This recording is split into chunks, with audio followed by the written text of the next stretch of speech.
बाळा, खूप गोंधळलायस ना.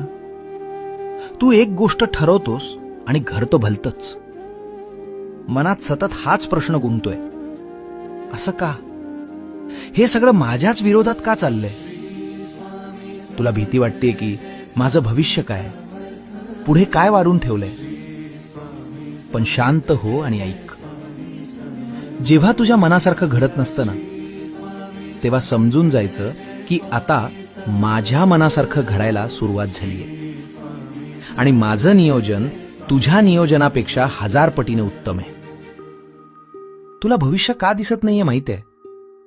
कारण जर तुला ते दिसलं तर तू पुन्हा स्वतःचं डोकं चालवशील आणि सगळं बिघडवून टाकशील. तुला वाटतं हे सर्व बिघडलंय?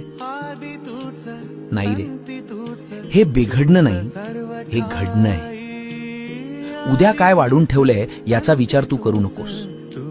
ते पान मी अजून उघडलेलं नाही, पण त्या पानावर जे काही लिहिलंय ते खूप सुंदर आहे. फक्त माझा हात सोडू नकोस. विश्वास ठेव.